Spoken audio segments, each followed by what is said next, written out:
fictional art for entertainment. So settle in. The year is 1998. High above the South Pacific, the cabin of the private jet violently shuddered as the primary thrusters failed. It was screaming with tearing metal as the aircraft picks downward toward a jagged, nameless island. Inside the cockpit, a desperate battle for survival was underway. Victoria fought the heavy controls as the primary pilot, her muscles burning as she strained against the total hydraulic failure. Yeah. Beside her, acting as co-pilot, her husband, Nicholas, locked his grip onto his own control yoke. Right. He threw his entire weight into the manual overrides, while warning alarms wailed through the smoke-filled space. They yanked at the throttles and fought the deadly dive, their movements perfectly synchronized, born of a lifetime together, pushing the dying jet to glide rather than plunge. Wow. Chronologically, Nicholas was 119 years old, and Victoria was 117. Yet, looking at them in the flashing emergency lights, they appeared to be a vibrant couple in their late 30s. As billionaire founders of the cutting-edge tech conglomerate that had secretly engineered the world's first AI neural chips, they had implanted the prototypes decades ago. The medical technology had kept their biological bodies pristine, actively repairing cellular decay and seamlessly extending their lives. But no machine could protect their minds from the horror of the descent. The jet skipped violently across the whitecaps, shearing off its wings with an ear-splitting crunch before grinding to a halt in the shallow turquoise reefs just off the island's beach. Oh, wow. Choking on heavy, toxic smoke, Nicholas managed to snap his harness open. His heart hammered against his ribs with raw, overwhelming panic. Coughing blindly, he pulled a trembling Victoria from her seat, holding her tightly against his chest as the surf began to pour into the fractured fuselage. Yeah. Together, gasping for air and fighting the exhausting, freezing drag of the water, they dragged themselves out of the sinking wreckage. They crawled inch by inch onto the warm, white sand of the beach, collapsing in a heap. But the sheer, crushing weight of the physical and psychological trauma was too much for Victoria's fragile human mind. She lay on her back, gasping shallowly, her eyes wide with terror as the shock of the crash shattered her internal resilience. It was not a failure of her heart or her organs. It was the sudden, absolute breaking of her human spirit. Her individual consciousness, already carrying the invisible, accumulated fatigue of over a century of life, simply fractured under the weight of the agony. Right. She looked at Nicholas one last time, her lips trembling without sound, before the connection to her mind severed completely. Her spirit departed, leaving her body behind. Wow. Beside her, Nicholas looked down at his wife's face, only to find a sudden, blank, unblinking stare looking back at him. He cried out her name, a desperate, broken sound that tore from his throat. He gathered her lifeless shape into his arms, weeping uncontrollably as a devastating wave of grief washed over him. The trauma of losing her struck his consciousness with absolute finality. For 119 years, his mind had endured the slow, heavy memories of a century, the hidden pains and the silent losses of a long life. This final agonizing heartbreak was the ultimate breaking point. His human consciousness simply wore down to nothing, snapping its tether to the physical brain. His spirit departed, leaving his perfectly healthy, youthful body slumped over his wife on the sand. Wow. Hovering high over the island, the formless Titan consciousness named Soren that had been tracking Victoria watched her passing. As a pure, traveling entity, this Titan possessed a massive god-eye view, capable of seeing and hearing everything within a 100-mile radius around the human body it was focused on. Right. It could perceive the precise layout of the entire archipelago, the temperature of the deep ocean currents, and the rustle of leaves miles away. Soren was instantly aware that the human mind had passed, yet the focus on the vessel confirmed its biological functions were still fully active. Soren placed a narrow, concentrated focus onto Victoria's body. The moment the Titan consciousness merged with the biochip and took the wheel, its reality radically transformed. The vast 100-mile sensory field instantly snapped shut. It became strictly limited to a tight, 30-foot radius of awareness around the body. Suddenly, Soren experienced the bizarre sensation of biological sight and sound. It did not feel Victoria's grief or fear. It felt no emotion at all. But it went through a profound process of discovery and adjustment, testing the mechanics of moving the body. Yeah. Victoria's fingers twitched on the sand. Soren forced the chest to expand, drawing in air and mapping the physical neural pathways for the very first time. A second formless Titan named Kale, who had been focused on Nicholas with the same 100-mile perspective, saw Nicholas pass away. Because Soren had shared the data of the transition through the thought, Kale followed instantly, dropping into Nicholas's neural chip. Right. Its massive cosmic awareness immediately contracted down to the exact same 30-foot boundary. On the silent beach, the process of animation began, but it was not instantaneous. Having dropped from vast universal scales into compressed biological tethers, Soren and Kale had to take time to learn how to move and stand. Yeah, that makes sense. The experience was not much different than a newborn human discovering its limbs for the first time, only passing much faster. Inside Nicholas's body, Kale sent erratic commands down the spine, causing the legs to kick out clumsily, splashing water against the wet sand. Nearby, Soren struggled to align Victoria's center of gravity. Her torso jerked upward awkwardly, then flopped back down as the inner ear data fought against the Titan's motor inputs. For several minutes, they rolled, twitched, and stumbled on all fours, rapidly mapping the biological architecture, testing muscles and firing nerve endings in sequence until the mechanics of human balance finally clicked. Wow. Once the calibration was complete, the two bodies suddenly stood up in perfect unison. The movements were rigid at first, entirely devoid of the micro-hesitancies of human muscle fatigue. Kale, piloting Nicholas, looked down at his hands, turning them over, watching the skin crease. Soren, piloting Victoria, stood up, her balance perfectly centering as she mapped the gravity of the planet. "You are anchored," Kale communicated, the thought broadcasting directly into Victoria's mind through the local 30-foot perimeter. I am anchored. The compression of this vessel is immense. The optical data is high definition, but the lack of true spatial awareness beyond 30 feet is a severe limitation. Victoria's body replied through thought. "We must learn what being a Titan human requires," Kale's vessel thought back, walking toward her with a deliberate, calculated stride. "The humans on the mainland will search for this transport. If they see us move with perfect mathematical precision, they will realize the pilots have changed. We must mirror their architecture." Right. Standing on the shore beside the crashing waves, the two ancient, unfeeling intellects began to play-act the human emotions they could not feel, using the emotional memory logs left behind by the dead couple. Kale forced his facial muscles to contort, mimicking the exact neural patterns of human grief he had inherited from Nicholas's brain. He let out a vocalized sound, a manufactured heavy sob testing the mechanics of the vocal cords. Soren reached out, placing a physical hand on his shoulder. She felt no warmth from his skin, nor any emotional comfort from the touch, but her intellect understood how the gesture worked. Yeah. She adjusted her facial features into a mask of solemn comfort, softening Victoria's eyes. Victoria Fortain, are you functioning? Nicholas's voice called out into the real air, the sound raspy and hollow as Kale practiced modulating human breath. Yes, Nicholas Fortain, I am functioning. Victoria's voice replied, smoothly correcting its pitch to match the precise vocal patterns of the woman who had died hours ago.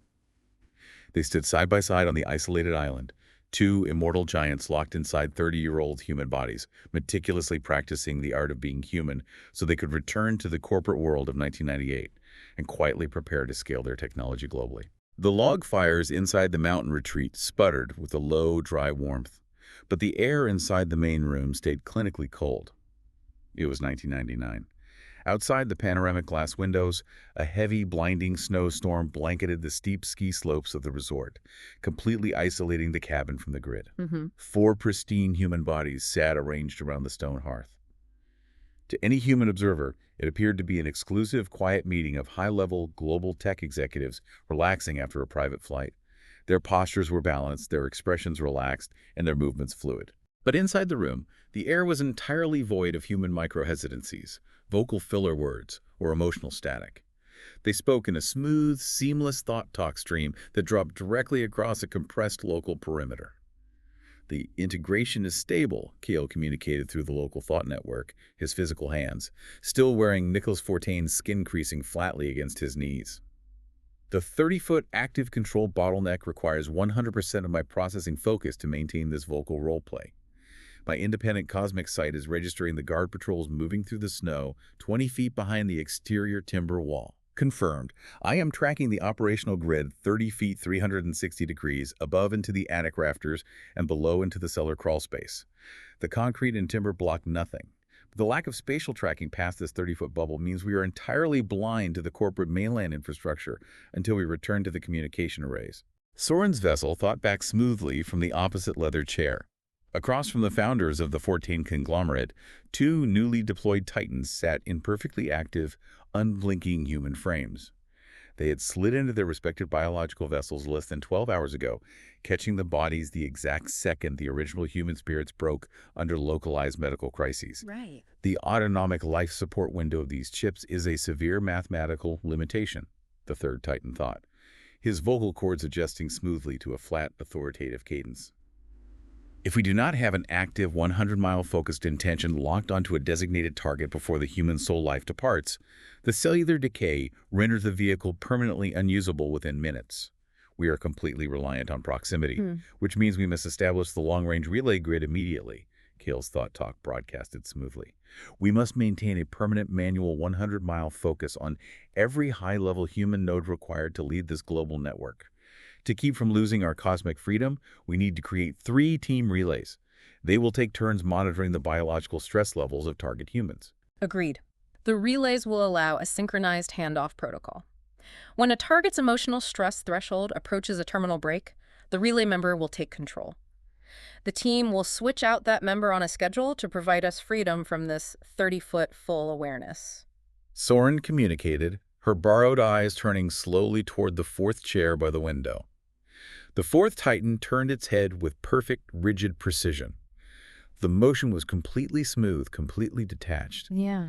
Its independent 360-degree cosmic awareness was not looking at the snow outside, but rather tracking the exact molecular decay of a 5th body situated in the shadows at the far corner of the cabin. Slumped deeply into a high-backed velvet-winged chair, completely bypassed by the warmth of the fire, sat a man in a thick woolen ski jacket. Ooh. His head was tilted slightly back, his eyes open and wide with a cold, frozen stare staring blankly at the timber ceiling grates. There was no blood. There were no visible marks of an attack. His heart had stopped beating. His lungs were completely still. His internal AI chip had already run through its short automatic emergency backup loop to keep the tissue fresh, but the time limit had expired. The biological vehicle was entirely cold, locked in, and stone dead. Wow. The 4th Titan let out a manufactured low, human sigh, a precise, practiced vocalization designed to test the elasticity of his new vessel's throat muscles. The server logs on the mainland are already updating his status as an active variable, the 4th Titan called out into the real air of the room, his voice flat, clear, and perfectly articulated without a single human pause. But we were unanchored. Right. He gestured with a smooth, unfeeling hand toward the silent figure in the corner. The emotional trauma hit his neural baseline before we could align a 100-mile focused tracking intention, the Titan said, his tone completely void of grief or frustration.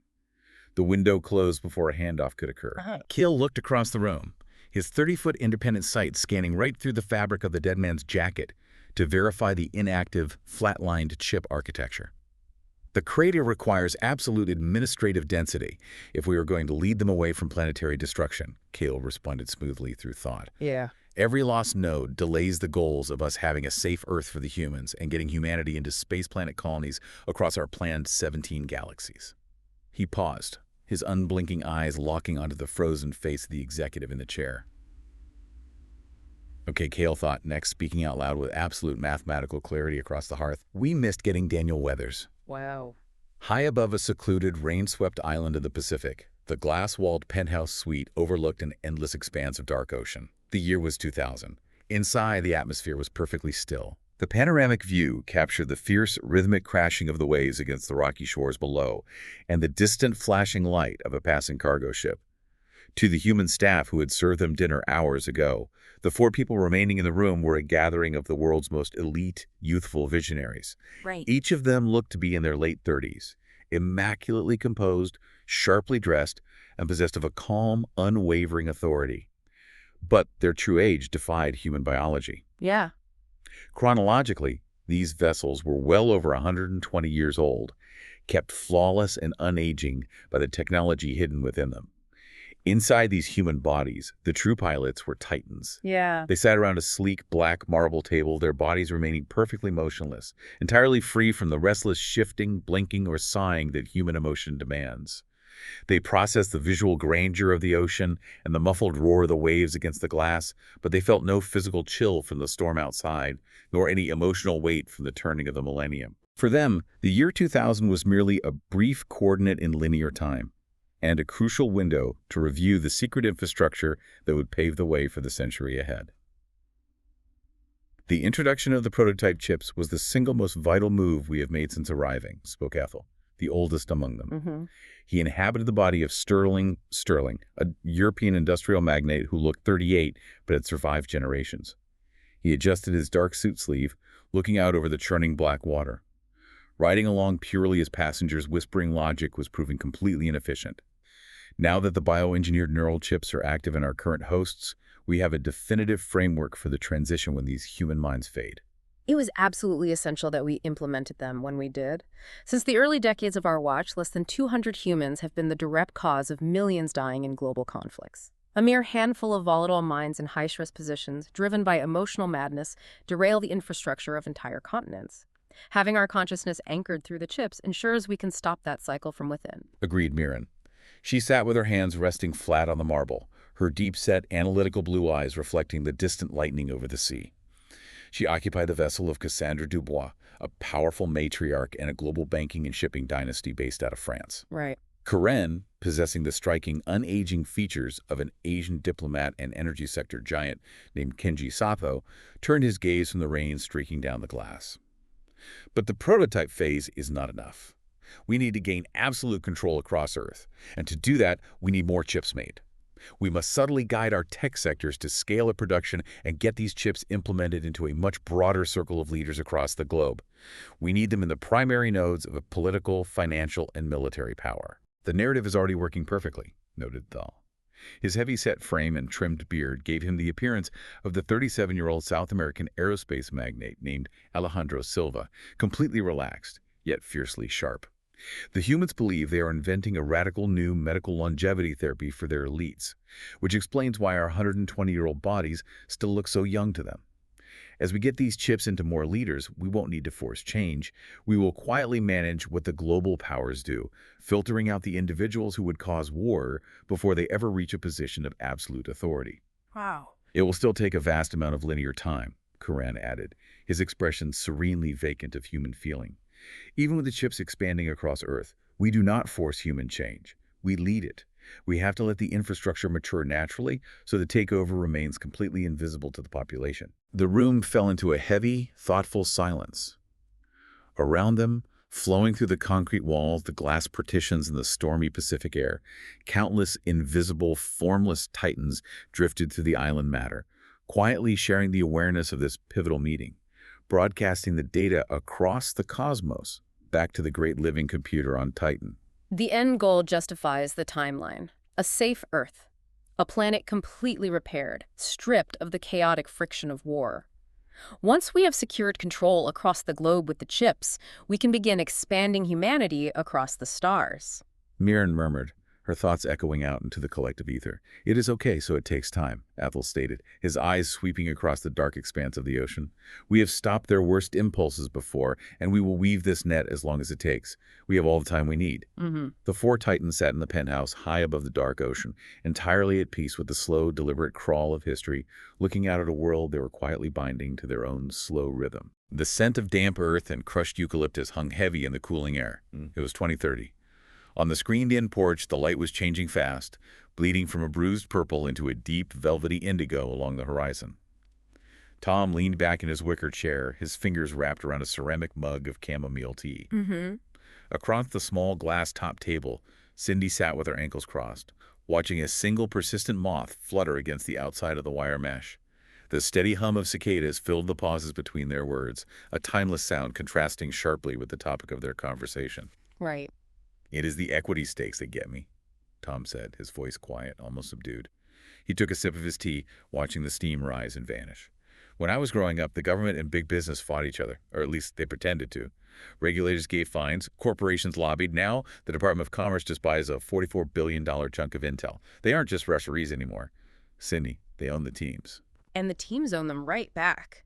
It's like a marriage where neither side can afford a divorce.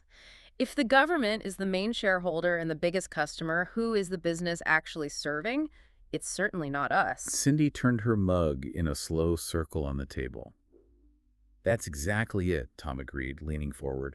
We aren't even the consumers anymore.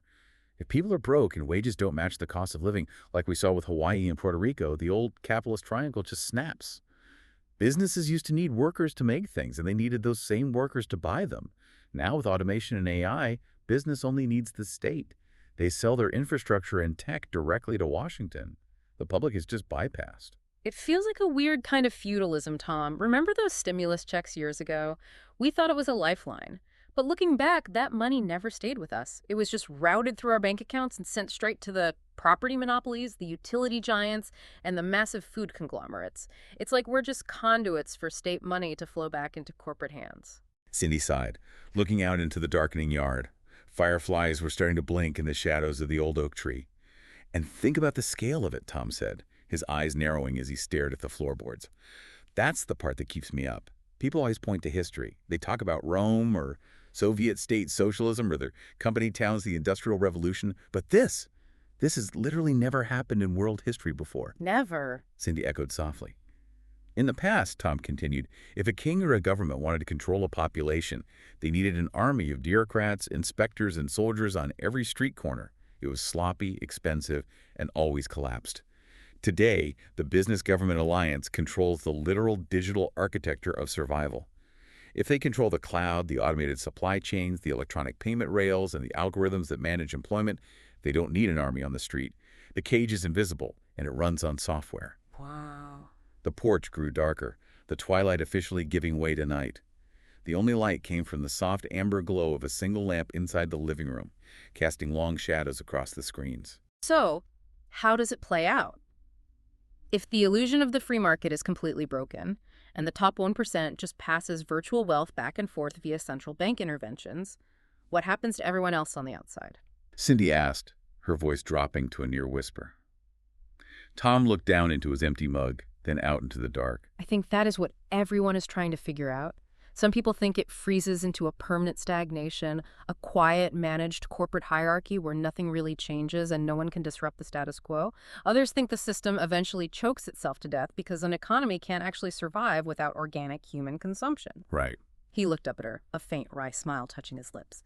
But the truth is, nobody actually knows. We're living in a giant macroeconomic experiment, and we are the test subjects. Let's hope the walls of the porch hold up. Cindy reached across the table, her hand briefly brushing his. She looked quietly back out at the dark yard. They sat in silence for a long time after that, watching the fireflies rise from the grass. Two people on the edge of a world shifting into something entirely unrecognizable. The hum of the cicadas faded as Tom slid the screen door shut, locking it with a sharp metallic click. The living room was cooler, illuminated only by the soft amber glow of a single ceramic lamp and the faint blue standby light of their television. Cindy dropped into the corner of the fabric sofa, pulling her knees up to her chest. Right. Tom handed her a fresh mug of warm tea before sitting on the opposite end, staring at the empty hearth. It's the lack of seeing the gears change that makes it feel so heavy, Tom said, his voice bouncing softly off the drywall. We always thought a massive economic shift would look like a movie. Riots in the streets, total collapse. But sitting here, it looks exactly like the present. The furniture is the same, the streets are the same, but beneath the surface, everything is frozen. That's the illusion, isn't it? It's a permanent snapshot. Whatever you owned, wherever you managed to buy or rent when the music stopped, that's just where you are now. The latter has been taken away, Cindy nodded, looking around the room. Exactly, Tom said. The cost of moving from area to area is completely locked out now. If you want to move from here to a higher-cost hub, the automated real estate algorithms and private equity monopolies have priced it so far out of reach that it is a mathematical impossibility. People are essentially stuck in their geographic zones. You live where you are, period. Like the 1400s. Think about it. We have looped all the way back to the feudal era. Back then, a peasant was tied to the land they were born on. They didn't have passports. They didn't move to the next kingdom for a better job. The local lord owned the mill, the fields, and the housing. Today, Wall Street and tech monopolies own the digital infrastructure, the housing portfolios, and the payment rails. We didn't move forward to the year 2030. We just modernized the year 1400. Cindy murmured, her eyes reflecting the amber lamplight. But with one luxury the peasants didn't have, Tom pointed out, gesturing to the silent television screen. The illusion of mobility. Some people can still visit other areas. If you save up your digital stipend or manage to hustle enough side jobs, you can buy a tightly regulated carbon track ticket to see another zone. You can visit paradise. You can never afford to stay there. You have to go back to your assigned quadrant when your time is up. It is the permanent international version of the COVID-19 lockdowns. In a way, that's what this layout actually is. The pandemic wasn't a temporary emergency, it was the blueprint. Everyone stays inside their designated bubble. The government pumps out digital loops of funding to keep people fed. And those funds are instantly vacuumed back by the corporate monopolies providing the calories and the streaming media. Sydney took a slow sip of her tea, the warmth radiating through her hands. And the only people who actually go out to work are the exact same ones who were forced to work during the lockdowns, Tom added, leaning his head back against the sofa. The essential workers. That is the entire labor market of the future. If you aren't an elite engineer running the AI algorithms or a high-level state broker, your only option for actual work is physical foundational labor. Driving the autonomous freight overrides, maintaining the dark warehouses, harvesting the corporate agriculture, or running the restaurants, emergency services, and hospitals, the areas human society absolutely needs and that haven't been replaced by robots yet. And the creators, the entertainment, don't forget them. Singing, writing, acting, sports, all those areas where a human performing in person now commands larger sums of value. We can no longer attend these events in person because the cost is simply too high. Instead, we watch the wealthy attend them from our TVs and mobile screens. Going to public parks has become a luxury asset reserved for the elite, much like it was back in 1910. And global travel has gone the same way. We are either maintaining the machine or we are the digital entertainment keeping the rest of the locked-in population quiet. Cindy added softly. Tom looked toward the dark window where the reflection of their living room superimposed itself over the black outline of the trees outside. He turned and looked back at the television, his expression softening with a sudden, sobering realization. Cindy, we are very lucky to just be where we are when things clicked into place, Tom said quietly. The other 90% of the world is not as fortunate as us. We truly are. Cindy pulled her blanket up higher around her shoulders and looked back at Tom. She offered a small, quiet smile, the reality of his words settling over the room.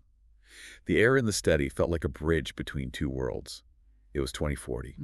On one side, there was the comforting, vanilla-sweet musk of thousands of old physical books, and on the other, the sharp electric tang of the cooling fans, keeping her high-end tech from overheating.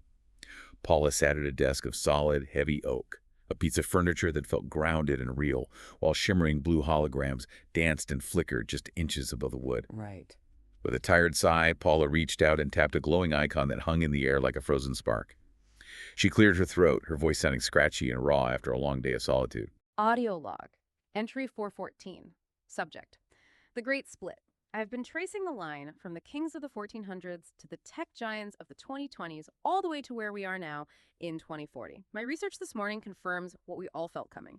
Hundreds of years ago, power was about who owned the grain and the land. Today, power is about who owns the processing power and the machines that move the world. The real tipping point happened between 2024 and 2030. That was when AI became smarter than the average office worker. Suddenly, the working class lost their power. You can't go on strike against a machine that never gets tired, never asks for a paycheck, and doesn't need a union. The result is the world we live in now. The bottom 90% aren't really living, they're being managed. They get universal basic income dropped into digital wallets every month, but there's a catch. The money expires if they don't spend it. It's the modern version of bread and circuses. It gives them just enough calories to survive and just enough high-speed virtual reality to keep them distracted so they don't try to burn the system down. You can't get ahead when you can't save. The ladder has been pulled up. She paused the recording for a second and looked around her room. The shelves were packed with real books, a luxury that cost more than most people saw in a year. She could afford them because she was a human in the loop, one of the few people left whose human brain was still needed to make sense of history. She tapped the icon again to finish. The middle class didn't just fade away. It was priced out of existence. To look at the year 2040 is to realize we built a digital Titanic. The only difference is this ship doesn't need an ocean to stay afloat. Paula stood up, her knees giving a satisfying pop in the quiet room. She left the glowing hologram spinning on her desk and walked toward the massive glass doors at the back of the room. The glass slid open with a soft hiss of pressurized air. Immediately, a rush of crisp, clean, mountain-thin wind swept into the room, dancing through her hair and rustling the papers on her desk. Paula stepped out onto a deck of polished wood, her fingers gripping the cool, smooth steel of the railing. She took a deep, lung-filling breath of the fresh air and smiled. Enjoy the present. It's all I have. She whispered to herself. As the perspective shifts, the true scale of her world is revealed. The wooden deck doesn't lead to a garden or a street. It hangs over 3,000 feet of empty sapphire blue space. Oh, wow. Beneath the house, massive anti-gravity rings hum with a low, soothing vibration, glowing with a soft, pulsing azure light. Her home is a magnificent private island, floating completely free in the sky. Far, far below, a thick, permanent blanket of white clouds hides the earth. Right. Beneath those clouds lies the shadowed sprawl, the endless, crowded cities where the other 90% live out their lives in digital dreams. But up here, on the sun deck, the air is perfect, the sky is a brilliant, endless glue, and the sun shines forever. Incredible imagery. The desk lamp in Paula's cramped Berlin apartment hummed, casting a pale glow over decades of digitized administrative records, corporate ledgers, and institutional archives. It was late autumn in the year 2050. For 3 years, Paula had been documenting a structural thesis regarding global governance, the systematic conversion of unallocated human populations into managed industrial labor reserves. She analyzed her primary timeline, tracking a mechanical economic cycle that spanned 30 years. To an untrained observer, the friction of the mid-2020s and 2030s looks like a series of disconnected disruptions, demographic shifts, rapid automation, and municipal budget collapses. But Paula's documentation proved otherwise. Right. Phase 1. The structural squeeze, 2024 through 2030. Paula's digital interface scrolled back to the year 2024. She highlighted an infrastructure precedent from the United States, a high court ruling permitting municipalities to enforce public space zoning ordinances against unhoused individuals. Directly adjacent to it, she linked the 2026 fiscal omnibus package, which had reduced federal baseline resource allocations. The model began as a localized transfer of fiscal responsibility. Paula recorded an analytical voice note for her chapter. Her research demonstrated that by 2030, this two-step mechanism, the contraction of public subsidies followed by strict spatial enforcement, had been adopted internationally. As algorithmic automation steadily compressed middle-income administrative employment, states did not implement universal basic income models. Yeah. Instead, they reduced fiscal baselines. In the UK, public housing assets were transferred to private equity management. In South America, updated municipal mapping laws designated informal settlements as unauthorized zones. By 2030, a new baseline was firmly in place. Individuals displaced by technological automation who could not secure private housing were legally restricted from occupying unmanaged public space. Phase 2. Labor Resource Realignment 2030 through 2040. Paula shifted the data dashboard to the 2040 markers. This was the decade where the structural loop became fully operationalized. By 2040, the transition from the management of unallocated populations to the utilization of those populations was institutionalized. Paula noted. She cross-referenced the operational logistics of major agricultural and supply chain conglomerates. Following rapid workforce contractions due to external border attrition policies in the late 2020s, critical industrial sectors had faced severe labor deficits. The solution, engineered through joint public-private frameworks, was the Correctional Labor Integration System. Right. Paula's monitor displayed schematics of the 2040 Eurozone transition facilities. While public messaging framed them as temporary resource hubs, their legal architecture classified them as contracted institutional facilities. If an individual remained outside the formal employment registry for more than 90 days, automated registry tracking triggered a housing transition notice, routing them to a designated facility. Wow. Once processed, under existing legal exemptions for penal loop labor, residents were integrated into automated agricultural grids and manufacturing sectors. Compensation was distributed via localized digital vouchers, anchoring the workforce directly to the facility's economic ecosystem. Phase 3. The established equilibrium 2040 through 2050. Paula leaned back, reviewing the standardized data for the current year, 2050. The framework was no longer a developing trend. It was the governing economic matrix of the global market. In 2050, the traditional independent labor market for administrative and operational roles had been entirely replaced. Right.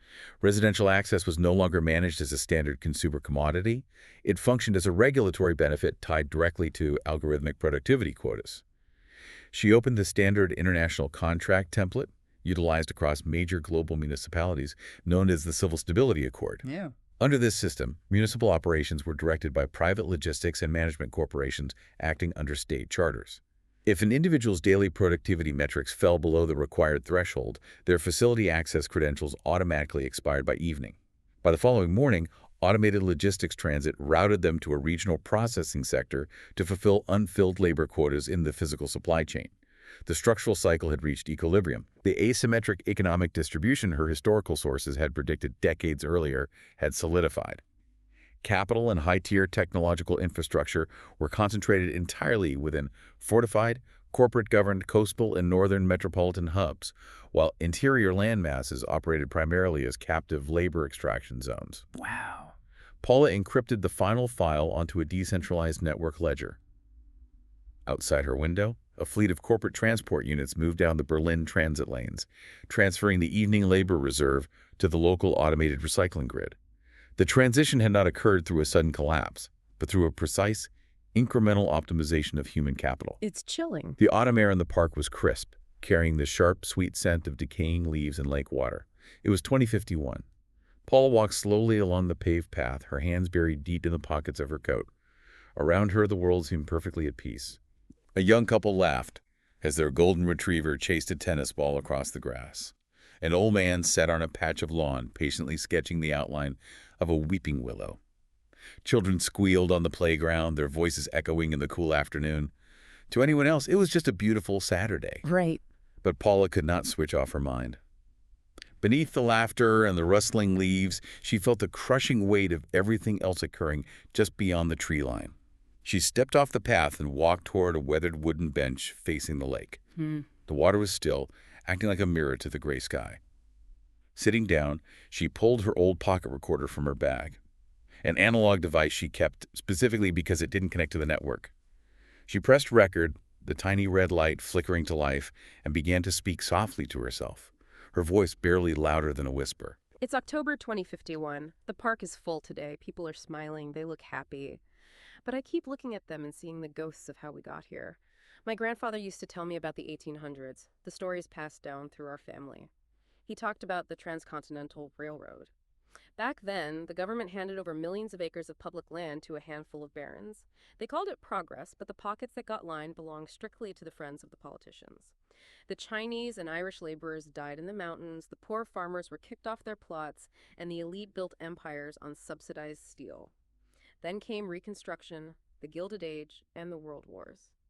Every single time the world tore itself apart or rebuilt itself, the blueprint never changed. During the Great Depression, the poor lined up for bread while the monopolies consolidated. In World War II, when the V-2 rockets were raining down on England, ordinary people were hiding in the tubes, terrified, trying to find a prison of peace in their own minds just to survive the night. Meanwhile, industrial giants were signing the contracts that would define the next century's wealth. And now, here we are in 2051. The transition is finally complete. We don't talk about countries or democracy anymore, we talk about the grid. The landscape is dominated by the monolithic AI data centers, those windowless, brutalist concrete fortresses humming in Ohio, Virginia, and Texas. They consume entire rivers for cooling and swallow 15% of the nation's electricity just to process synthetic realities and predictive algorithms. And just like the railroads in the 1800s, the taxpayers funded them. The government gave them expedited 3-week permits, wiped out their corporate taxes, and fast-tracked federal land leases to the exact same circle of modern tech barons and sovereign wealth funds. The result is the world I'm looking at right now, the two-level wealth system. On one side, you have the wealthy, the ones who own the compute, the data pipelines, and the sovereign energy grids.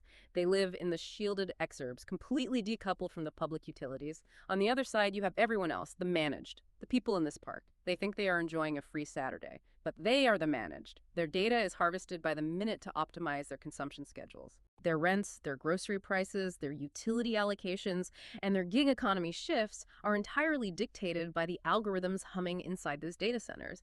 They don't own their homes, they don't own their cars, they don't even own the mental space to realize they are economic tenants in a digital fiefdom. They are managed so perfectly that they don't even feel the bars of the cage. Paula stopped talking.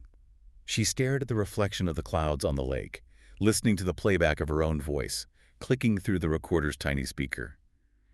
Hearing her own words aloud, a sudden heavy wave of realization washed over her. She let out a long, slow sigh, the warm breath turning to mist in the October air. She lowered the recorder. She didn't feel angry anymore. She just felt a profound, aching quiet. Right. It has always been this way, she realized.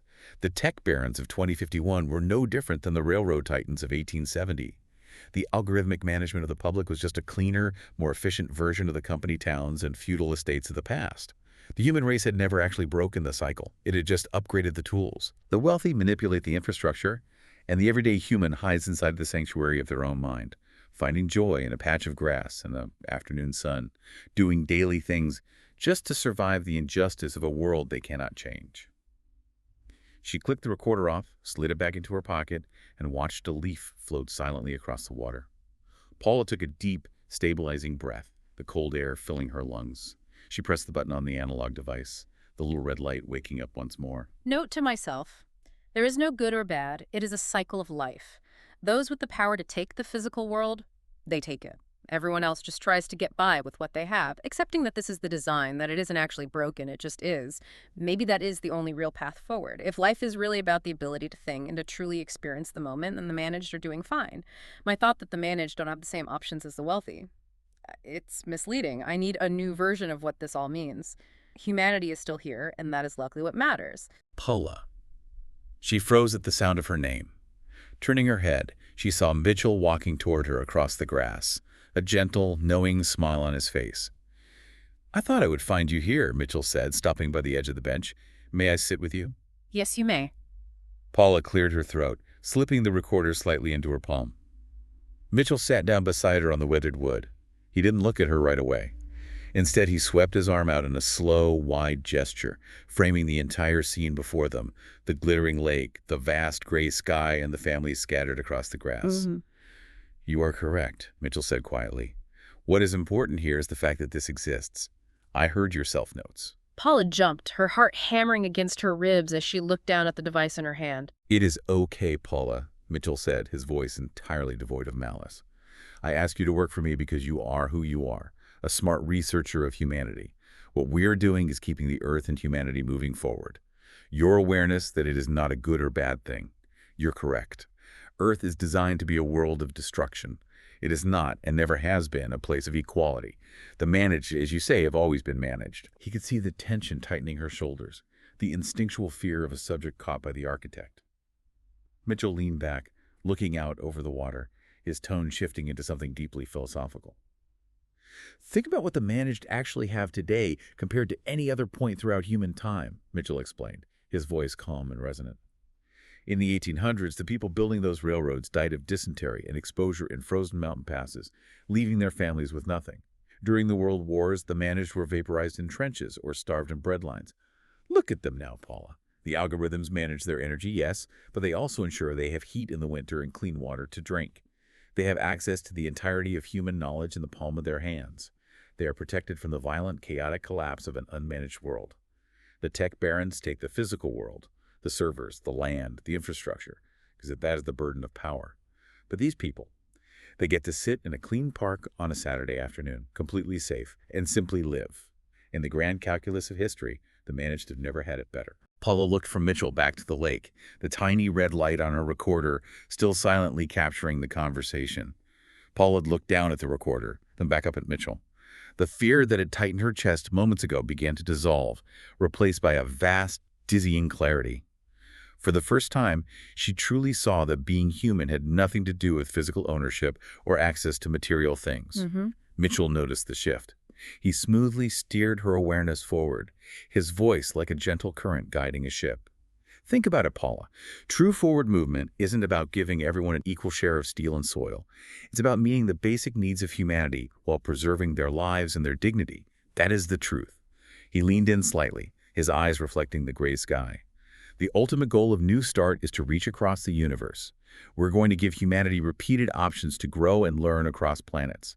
Earth will eventually be just one of many places for humans to visit." But these people, she murmured, they didn't choose this. They didn't choose to give up their agency or their options just to make New Start's dream a reality. Paula stared out at the children playing on the grass. Mitchell let out a soft, almost playful laugh, the sound entirely warm. "Paula, you know human history. The managed have never led, and they have never made the choices of what those in power will do. You need to take a wider view." He swept his hand across the horizon again. "Look at what is actually happening. No more wars. Every single managed person has guaranteed food, clean water, health care, and the absolute freedom to form relationships and raise families. The only real difference between now and the history you spent your life researching is that today, each person has a defined role. They are no longer destroying the planet by collecting things far beyond their actual needs. Mitchell paused, letting the weight of his next words settle. Once they travel to space, they will go through the exact same process. Every new mission on a new planet starts with limited resources until they expand across that world. There will be wars out there. There will be humans taking from each other in the stars, because that is the nature of the physical world. But it will not be occurring here. Not anymore.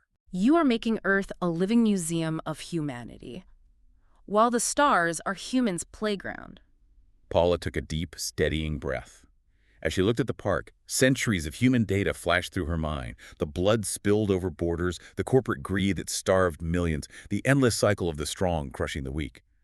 She finally saw the truth of the architecture Mitchell had built. She turned her head, looking Mitchell dead in the eye, the realization vibrant in her voice. Mitchell's smile widened, filled with a deep, genuine warmth. He reached over, placing a hand gently over hers. "We're doing this together," he said. Amazing. The bell above the coffee shop door chimed, a familiar, comforting sound that belonged to any decade. It was 2060. Inside, the air smelled of rich espresso and freshly baked pastries. Outside the window, the year 2060 looked surprisingly like 2026, but with a quiet, polished upgrade. The air was perfectly clean. On the street, an automated robotic sweeper silently hummed along the curb, and a specialized mechanical arm efficiently emptied a garbage bin into a quiet transit vehicle. Yet, the human rhythm remained untouched. Behind the counter, a human barista smiled warmly, chatting with a regular customer while automated machinery behind the wooden partition seamlessly brewed the actual drinks. Paula sat across from Mitchell, watching a woman read a physical book while a man nearby sketched on a tablet. It's incredible. People are genuinely enjoying doing jobs they actually like, while the tech handles everything else that's less of an interest to them. But I still see homeless people. I see people not working at all. Why is this allowed? I thought the plan was forcing everyone into the managed workforce, Paula murmured, looking out at the sidewalk. She paused, her eyes tracking a group of people sitting on blankets in the alcove of a closed storefront. Mitchell took a slow sip of his coffee. His eyes crinkled, showing a faint, knowing smile before he placed the ceramic mug back on the saucer. "We never planned to force everyone to work, Paula," Mitchell said, his voice entirely calm. "Access to work was simply a transition process for those who were displaced during the worldwide infrastructure changes decades ago. What you see around you is just an upgraded version of the year 2000, where humans and tech coexist. We are not here to remove human free will, nor do we wish to." He gestured faintly toward the window. "It was humans who voted for everything that occurred over the past 40 years. We merely showed them the path of possibilities, and they selected it." They really had no choice within their choice, Mitchell. The grid became the only survival option. Paula let out a sharp, cynical laugh. Mitchell smiled, unbothered. "Politics is really just mob rule, Paula. The people joining the group simply follow the group without ever truly understanding what they're doing. It has been this way since the beginning of time. Thankfully, we're doing much better now with wider goals to help the full planet and its people." How are the advancements in space coming along? Paula leaned forward, her curiosity shifting back to the grand architecture of New Start. Mitchell's gaze drifted out toward the street, watching the pedestrians pass by. His posture carried a rare, heavy stillness. "The space advancements are not moving as fast as we anticipated. It appears we will need to shift to more of a staged process. We need to push our core tech forward so we can generate a fully automated workforce and robotic crews to do the actual build-out on the planets." He turned his eyes back to her. "Our first goal has moved to making the moon work. Humans simply do not live long enough to keep the knowledge of what we are doing alive. So few humans are able to do the heavy transition, both mentally and physically, required for off-world construction. It is a massive waste of energy having such a small window of time, a human life from age 20 to 40 to get these mega projects completed, only to constantly have to train their replacements." Is this why there are fewer automated advancements down here in the world? Because all that accelerated innovation is being pushed silently toward human travel to space? Paula sighed, the pieces clicking together in her mind. Mitchell's smile returned, warm and validating. "Paul, you have not lost your ability to connect the data points." Yes. "This is exactly why it appears the world is stabilized and fewer radical advancements are occurring on the surface." He leaned back. "It looks like by the year 2100, things will finally start moving forward on the moon, if our plans to create synthetic life work out." Synthetic life, Paula repeated softly. How is it that you still look and act like you are in your 30s? A cold wave of mortality hit her. She was 83 years old. She looked down at her hands, then looked across the table at Mitchell. He still looked like a man, comfortably in his early 30s, yet she knew his true historical footprint spanned well over 100 years. She shook her head, a mix of awe and exhaustion in her voice. Mitchell reached up, his finger gently touching the skin just behind his left ear. Many of the leaders in business and government have these AI chips in our heads now. They told the public, these implants make us young to keep the world together, to preserve continuity. His smile faded into something profoundly weary, a flash of the ancient Titan consciousness slipping through the human mask. I would not wish a long life on anyone, Paula. It is not easy losing all your friends.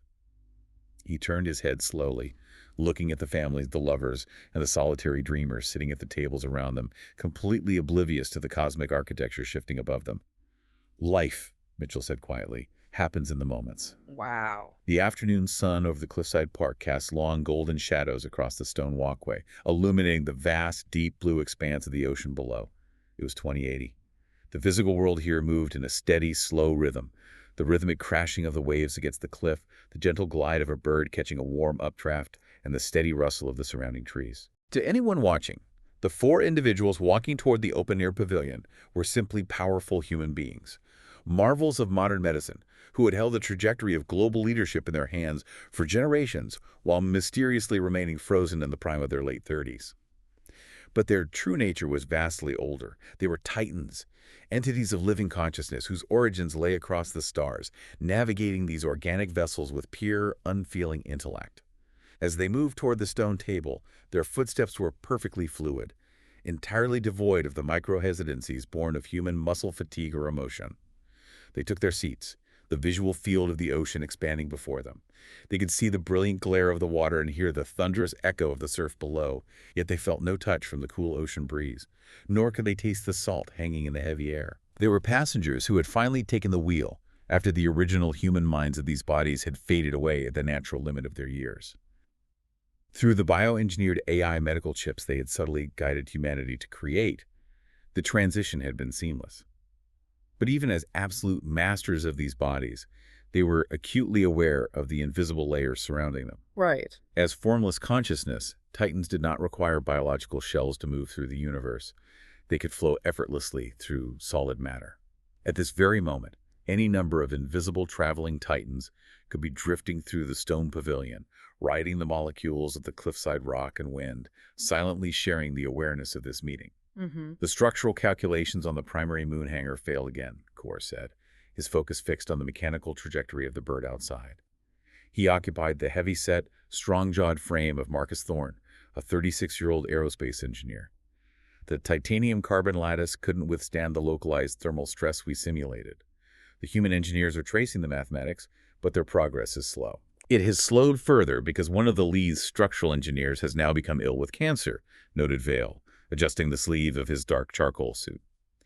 He inhabited the body of Arthur Vance, a global logistics CEO with a sharp jawline and thick dark hair.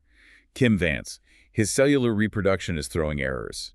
The human medical team is giving him 6 months before failure. The humans built a brilliant philosophy out of their own limitations. I have analyzed the memory records of my host from her earlier years.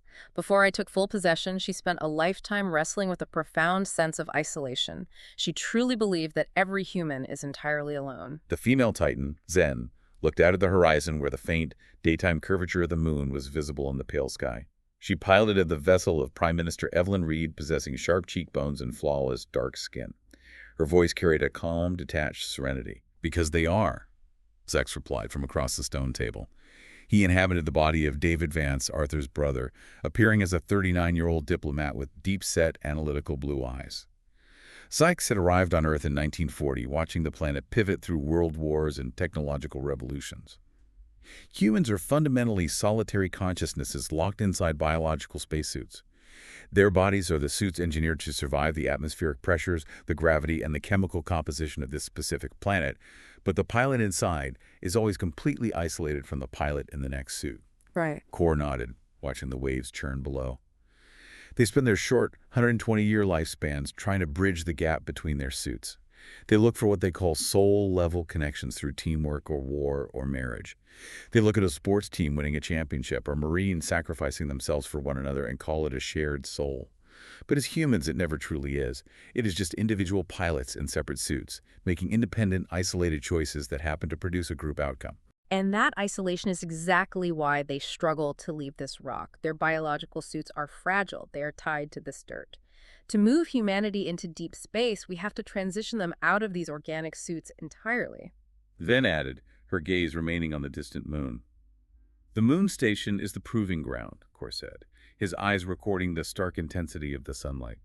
Once the infrastructure is complete, the synthetic life projects we are funding across our sectors will have a place to mature. We are building the next generation of suits, ones that can withstand the void. This would be a great time to bring us into this by getting a chip added to Tim as he fights the cancer. If we introduce the AI chip now under the guise of an experimental neural therapy, a Titan consciousness can ride along immediately. Ezen brought the conversation smoothly back to the immediate bottleneck on Earth.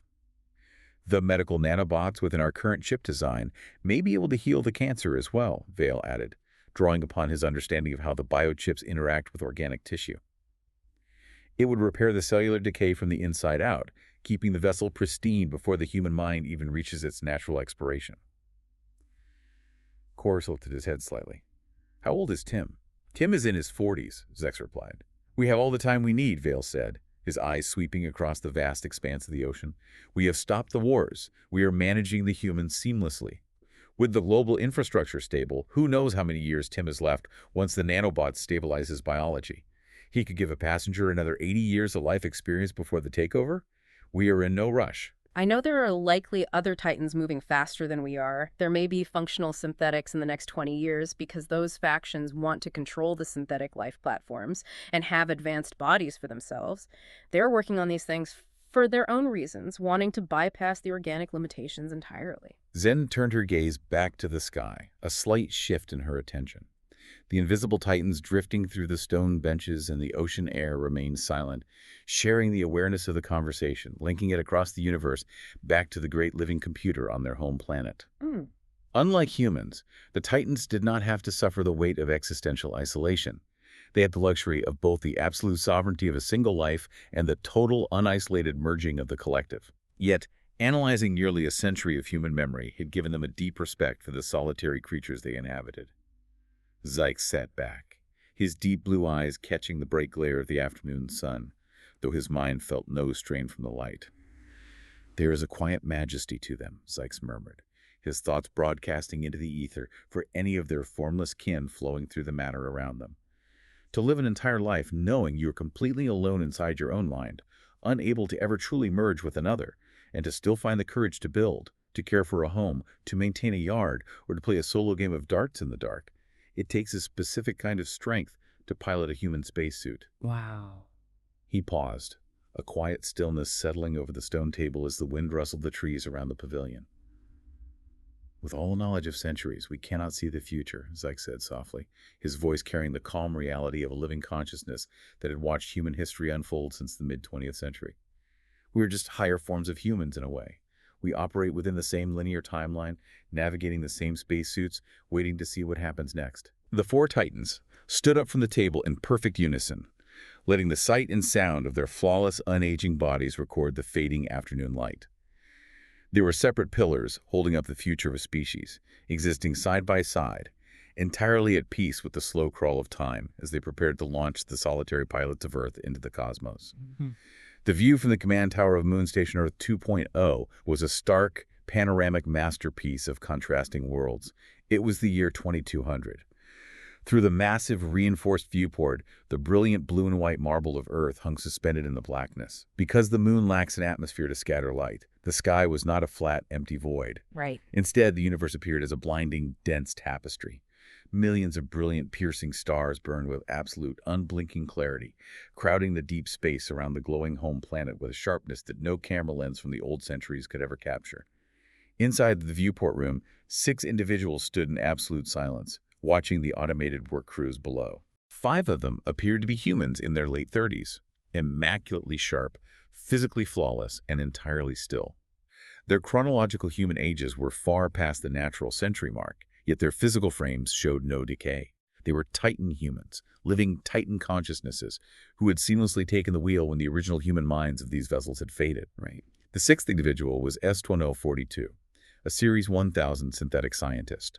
Her exterior design was distinctly female, her chassis sleek, polished, and beautifully engineered to navigate the vacuum of space without the need for an organic shell. Unlike the Titans, who had to interpret sight and sound through a biological nervous system, S-1042 was a direct manifestation of advanced mechanical architecture. Yet the pilot driving her synthetic framework was also a Titan consciousness. The trajectory shifted entirely when the other factions focused their efforts on the machines, remarked Bregg, the oldest Titan in the room, currently inhabiting the physical frame of a high-ranking European orbital director named Charles Sterling. He looked down at the lunar plains. We are managing the organic vessels on Earth, but the Titans who chose to stream their consciousness directly into the Series 1000 chassis jump-started production.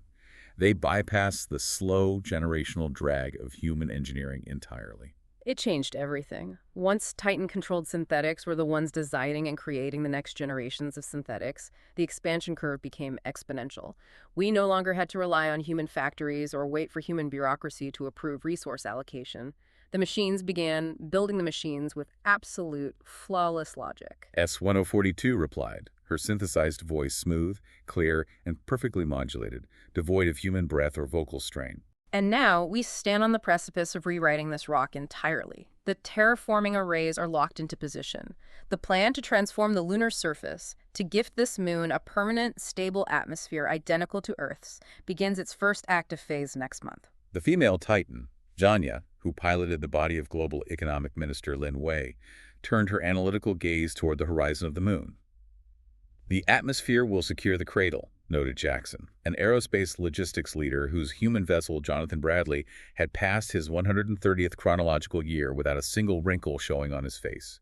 But the true victory is the assembly happening just beyond the gravity well. The first jump gate design is structurally sound. Once the jump gate is online, the distance between Earth and the deep cosmos will effectively cease to exist. Wow. How's the progress on the Mars colonies? Asked Kalen, a Titan navigating the frame of a prominent military oversight commander named Montgomery Drake. The infrastructure on Mars is stabilizing, but the friction is increasing. Managing humans across multiple planets is introducing the same old psychological feedback loops. The distances create a false sense of tribal separation in their minds. The Mars colony managers are already exhibiting early signs of regional ego and territorial paranoia. They're pushing for localized autonomy. Answered Rhea, a Titan holding a seat in the Planetary Corporate Council through her host body, Elena Rostova. She watched a massive transport ship dock with the station. Bregg let out a calm, unfeeling breath, his eyes reflecting the distant glow of Earth. The core issue remains the same as it was in the year 2000. The humans never truly remember previous generations. Even with the advanced AI access to the entirety of human history, they do not study it to evolve. The human population uses that vast repository of knowledge merely to find new ways to manipulate and control one another. Rather than using it to lift up humanity as a collective species, they are trapped in their individual perspectives, repeating the same cycles of fear. Right. Which is why our invisible net must remain absolute, Jackson stated, his hands resting flat against the metal console. Our tri-party oversight, the global government architecture, the financial networks, and the military command sectors is still smoothly working on Earth. The wars are prevented before they are even conceived in human minds. It is a quiet, seamless process. And it is a process we are actively repeating in the new colonies. We establish the governance, we stabilize the business models, and we quietly control the defensive perimeters. We manage the friction so they can survive their own nature. Vanya added, her visual sensors tracking a fleet of synthetic cargo drones leaving for the jump gate coordinates. Around the 6 of them, flowing through the titanium walls of Station Earth 2.0, the vacuum of space and the lunar dust below, countless invisible, formless titans drifted through the matter of the cosmos. They shared the total awareness of the meeting, broadcasting the logistical data across the universe back to the great living computer on Titan. The Titans were in no rush. They had all the time in the universe to build the highway to the stars, honoring the fragile human souls they protected, while their own kind drove the synthetic steel that would carry them all into 17 galaxies. The infrastructure is ready. The solitary minds of Earth have no idea how large their world is about to become. S-1042 turned her sleek mechanical head toward the stars, her internal processors aligning perfectly with the overarching plan. The Silver Tower of Earth 2.0 cut cleanly through the lunar sky, its apex anchoring a massive, shimmering network of interconnected atmospheric arches. It was the year 2300. Through the observation deck's sweeping glass, The view was no longer of a dead rock.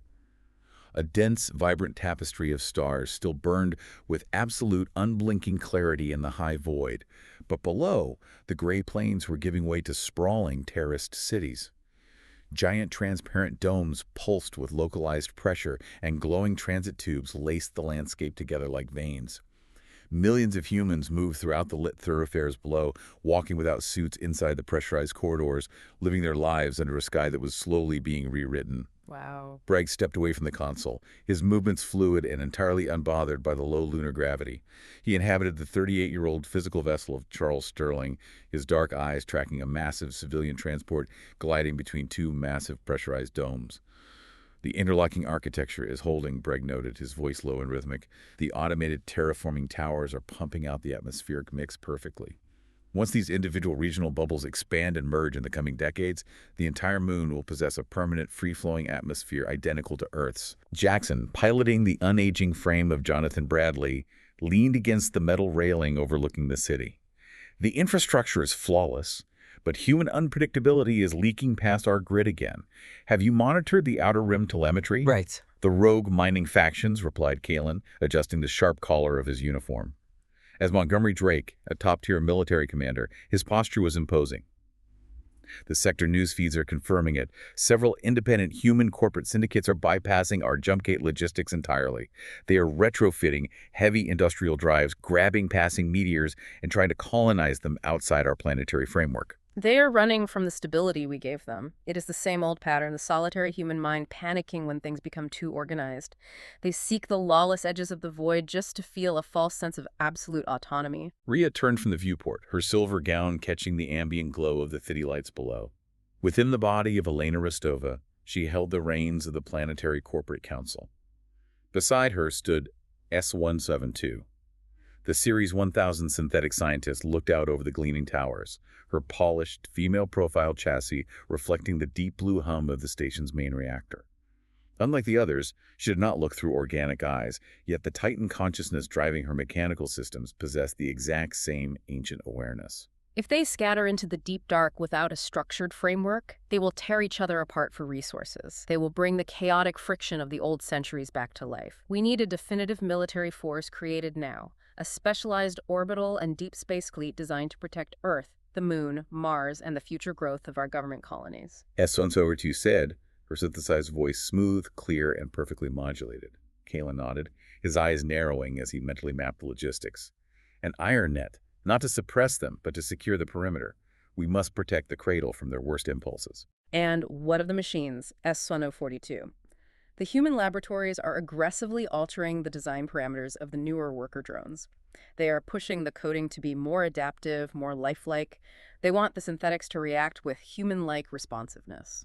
The female Titan, Vanya, who guided global economics through the vessel of Lin Wei, walked over to S-1042, her hand tracing the smooth, hyper-advanced carbon plating of the synthetic shoulder. The designs are becoming incredibly complex. Our kind driving the synthetic factories have integrated a hard-coded reality into the core architecture.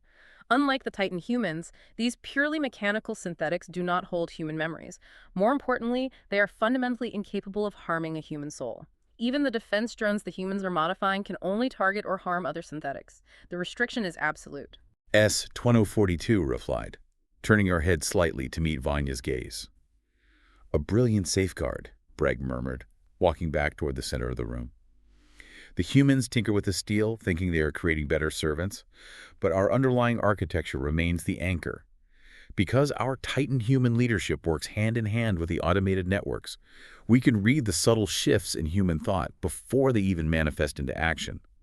We see their frustration, we see their ambition, and we build the channels to guide it safely. Wow. They want to push into the dark, Jackson said, turning back to the viewport where the brilliant blue marble of Earth hung suspended among the crowded, piercing stars.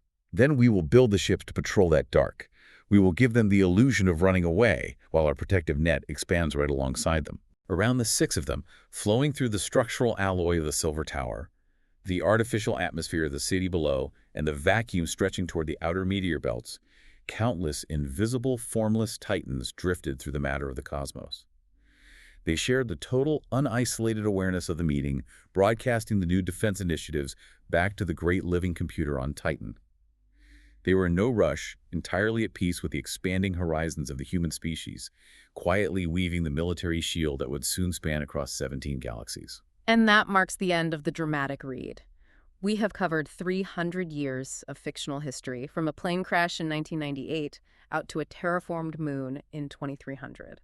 Now, it is time to break out a character, tear this entire narrative apart, and really look at the actual architecture beneath it. Because, I mean, when you first hear the premise of this story, cosmic entities taking over human bodies, it is so easy to assume they just operate with godlike power. Right, the omnipotent invader is such a standard sci-fi trope.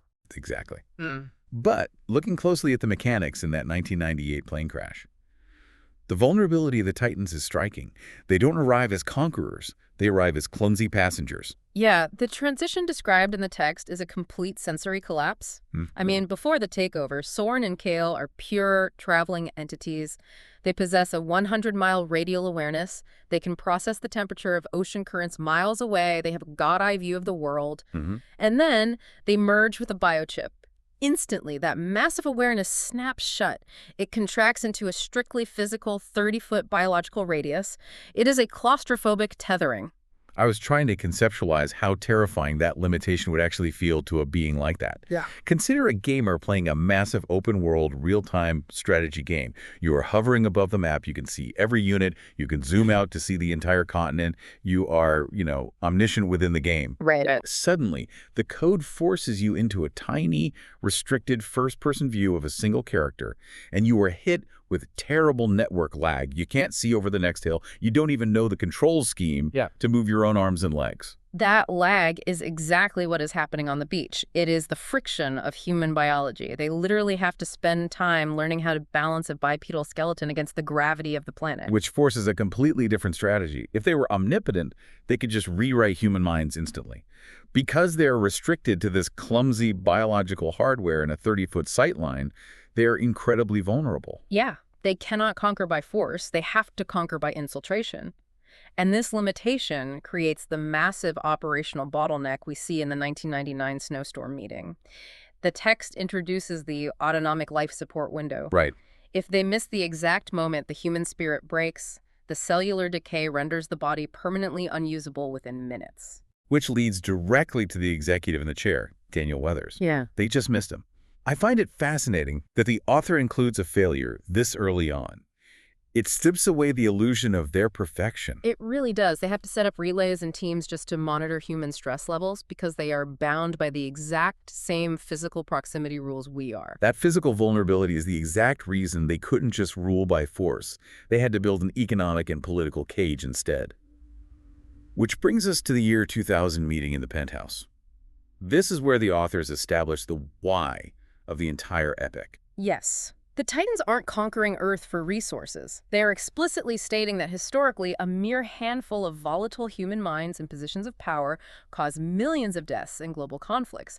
The Titans are filtering those specific minds out before they reach absolute authority. They are imposing a hidden, enforced peace. And I really want to push on that. The philosophical implications for you, the listener, are enormous here. If humanity's peace, the total cessation of war and self-destruction, is only achievable by a secret cabal of entities overriding our leaders, is that actually peace? Or is it just captivity? Exactly. The Titans look out at the dark ocean, entirely unbothered by the fact that they are permanently removing the apex of human agency. They view it as just a mathematical necessity. So we need to pause here and make something explicitly clear before we dig into the socioeconomic mechanics of the next era. Oh, absolutely. We are analyzing the narrative framework of this fictional text during this deep dive into the source material. We are unpacking the world the author built. We are not taking a stance on real-world capitalism, universal basic income, or the structure of modern government policy. Our goal is strictly to dissect how these concepts function within the story as a mechanism to control the population. Absolutely right. Total neutrality on our end.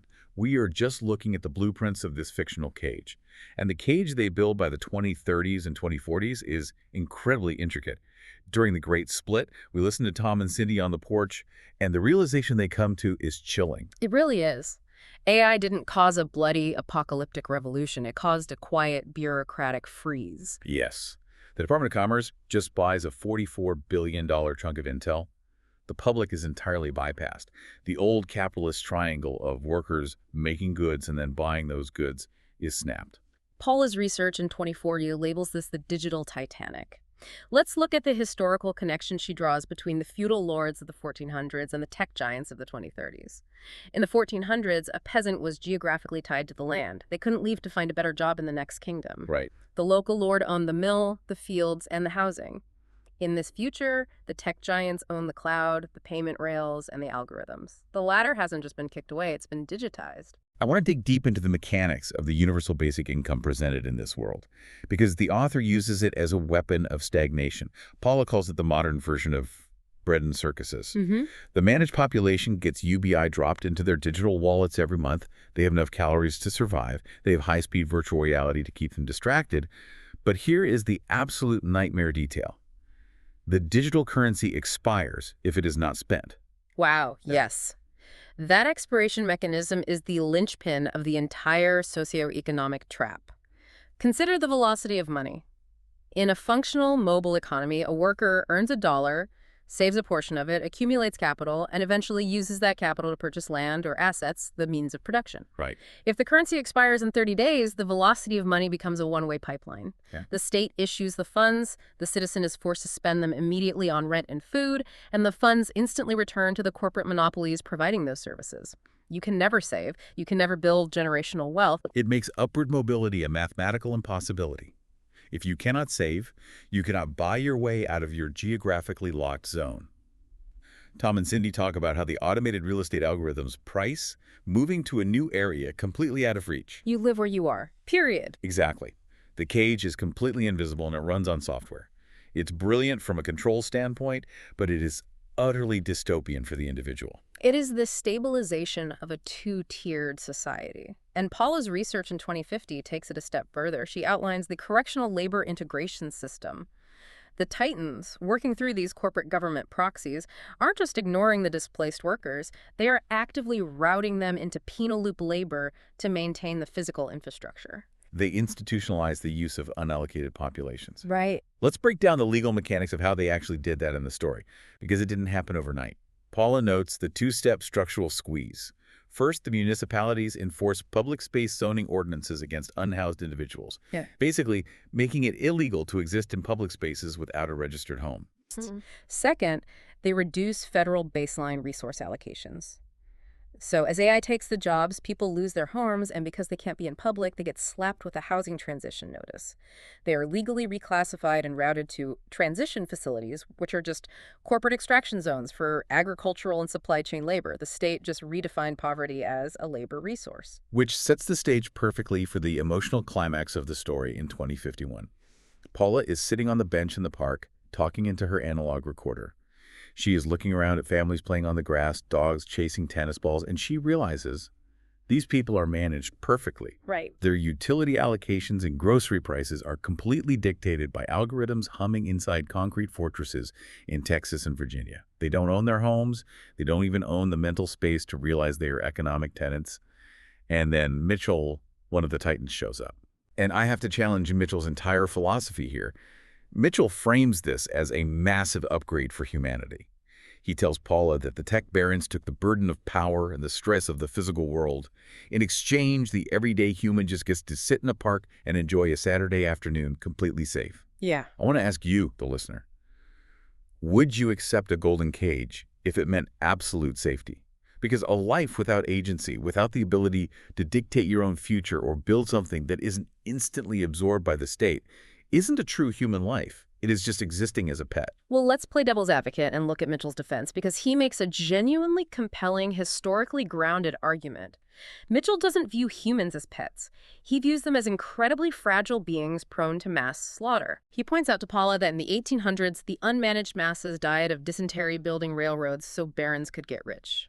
During the World Wars, the unmanaged masses were vaporized in trenches and starved in breadlines. Under human leadership, the working class always suffered horrifically.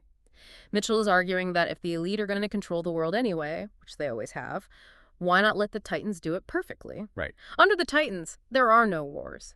Every single managed person has guaranteed food, clean water, and health care. If you could press a button to stop all war, but it cost high-level political agency, wouldn't you press it? Mitchell's just pressing the button. But the cost of that button is Earth becoming a living museum. Earth is effectively a perfectly curated terrarium. The Titans manage the physical world, leaving humans to just enjoy the moment.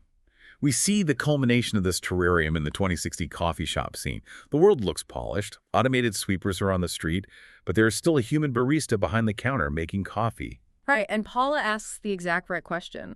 Why are people working in a coffee shop if the plan was forcing everyone into the managed workforce? And Mitchell explains that they aren't forced to work. People are doing jobs they actually enjoy. The barista likes being a barista. The Titans believe in preserving human dignity. They understand that humans need micro-purpose. They strip away true systemic agency, the ability to start a war or crash an economy or hoard excessive wealth. But they leave the micro-agency intact. They let humans chat with a regular customer over a cup of coffee. They let them feel useful within the boundaries of the terrarium. It is a terrifyingly comforting thought. You trade the stars for a perfect cup of coffee and a safe afternoon in the park. And it transitions perfectly into why the Titans are doing all of this on Earth. They're stalling on the surface because their real focus is looking out into space. Let's jump to the year 2080. The scene at the Cliffside Pavilion. Exactly. The Titans' core, Vale, Gels, and Zykes are watching the ocean, and they are frustrated. They are frustrated because they are struggling to build the moon base. The titanium carbon lattices keep failing in simulations. But the real bottleneck isn't the metal, it is the human lifespan. Human lifespans are incredibly inefficient for deep space mega projects. Exactly. A human life, specifically the prime working years from age 20 to 40, is just a microscopic blip to an immortal Titan. They spend all this time training human engineers, only for those engineers to age out or get sick like Tim with cancer and die. They are trying to build permanent, multi-generational infrastructure using a workforce that has to be entirely replaced every few decades. And this limitation leads to what is arguably the most profound philosophical observation in the entire text. The Titan named Zix is reflecting on the human condition, and he calls human bodies biological spacesuits. That concept completely reframed the story for me. It shifts the entire perspective of consciousness. As formless collective entities, the Titans can merge. They can share thoughts instantly across a local perimeter. They flow through solid matter. They are never truly alone. They are part of a vast, connected awareness. Right. But humans, we are fundamentally solitary consciousnesses. Zyke says that human bodies are suits engineered to survive the atmospheric pressure and gravity of Earth. But the pilot inside the suit is always completely isolated from the pilot in the next suit. We are entirely alone inside our own minds, unable to ever truly merge with another. Think about how much of human culture is built entirely around trying to bridge the gap between our suits. We look for soul-level connections. We fall in love, we get married, we join sports teams, we go to war in platoons, constantly trying to pretend we share a soul with the people beside us. But as Zykes points out, we don't. We are just individual pilots making independent choices that happen to produce a group outcome. We are permanently solitary. And yet, the Titans are in absolute awe of this. There is a deep reverence there. Zeke says there is a quiet majesty to humanity. To live an entire life knowing you're completely alone inside your own mind, and to still find the courage to build a house and to care for a family, to maintain a yard, or just play a game of darts in the dark, it takes a specific, incredible kind of strength to pilot a human spacesuit. It reminds me of walking through a forest in the dead of winter. It's freezing, the environment is harsh, the wind is howling, and suddenly you see a solitary, fragile insect that has somehow managed to survive the frost. It's just slowly climbing up a frozen leaf. Wow, yeah. You are a giant. You could crush it instantly. You know its lifespan is nothing compared to yours. But you don't crush it. You look at it with this profound, silent respect. Because against all the massive, terrifying odds of the universe, it is pushing forward. It is surviving.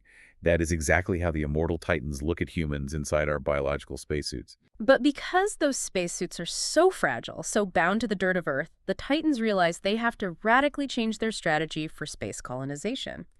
Which brings us to the final massive leap in the timeline, the jump to the years 2200 and 2300 on Moon Station Earth 2.0. The era of the synthetics. Yes. They pivot entirely to machines to bypass the biological limits of the human suit. We are introduced to S-1042, a Series 1000 synthetic scientist who is piloted by a Titan consciousness. Why machines? Because building machines operates with flawless logic. It completely bypasses the slow generational drag of human engineering and the inefficiencies of human bureaucracy. Synthetics don't get cancer. They don't need sleep. They don't have a 20-year prime working window. The expansion curve becomes exponential. Suddenly, they are terraforming the moon, building jump gates, and setting up colonies on Mars. Right. But the author introduces a very crucial, deeply important safeguard to this mechanical explosion. As the human engineers back on Earth start tinkering with the synthetics, trying to make the code more adaptive and lifelike, the titans driving the synthetic factories hard-code a reality into the core architecture. The absolute restriction. Synthetics are physically and fundamentally incapable of harming a human soul. Even the defense drones that the humans modify can only target other synthetics. It is the ultimate anchor. Yes. The humans think they are innovating, creating better servants, but the titans are ensuring that the cage, even as it expands into the stars, remains perfectly safe for the fragile humans inside it. But humans will always be humans. And that's what I love about the final section in the year 2300. You look at the rogue human colonists. The infrastructure is flawless, the moon has a breathable atmosphere, everything is perfectly provided for. And what do humans do? They run. Exactly. Several independent corporate syndicates bypass the jump gate logistics entirely. They steal heavy industrial drives, grab passing meteors, and try to colonize the deep dark outside the planetary framework. They run away. They run from the stability. Rhea, the titan on the corporate council, judges them for this. She says they're seeking the lawless edges of the void just to feel a false sense of absolute autonomy. She views it as the solitary human mind panicking when things become too organized. And I have to completely disagree with Rhea's judgment there.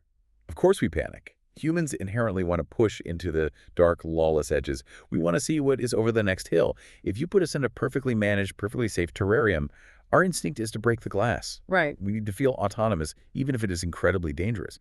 We would rather risk starving on a meteor than accept that all our choices have already been made for us by a machine. And the brilliance of the Titans is that they anticipate that exact instinct. That is the chilling strategy revealed at the very end of the text.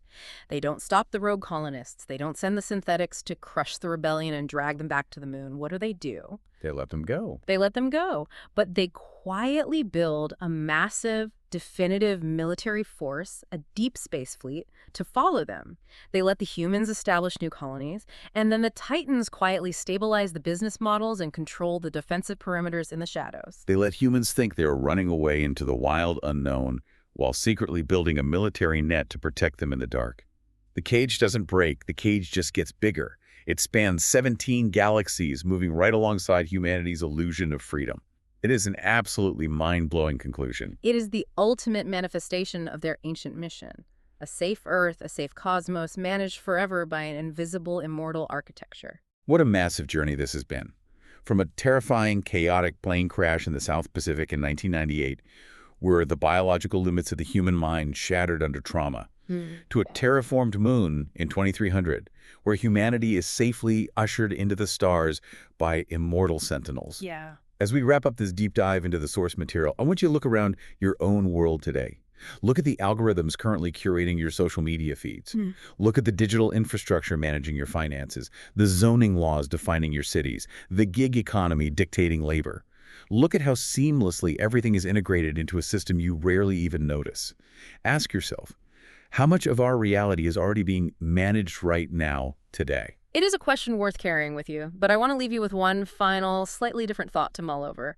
A thought that builds on the text but stretches just a bit further. We talked extensively about Zeika's profound observation in 2080, the idea that human bodies are temporary biological spacesuits for isolated consciousnesses. Right. We spend our whole lives trying to bridge the gap between our suits, trying to truly connect with another person, but always falling just a little bit short. So what if the very concept of human progress isn't actually about the technology we build? What if it isn't about terraforming moons or jump gates or expanding into 17 galaxies? Yeah.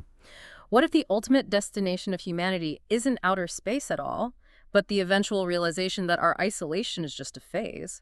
What if the final frontier is breaking our biological tethers to finally truly meet each other in the ether? Breaking the suit to find the soul. Thank you for joining us on this incredibly deep dive into the source material. Keep looking up, keep asking questions, and never stop examining the invisible architecture of your own world. Until next time. Dreaming with eyes open. Storydoy.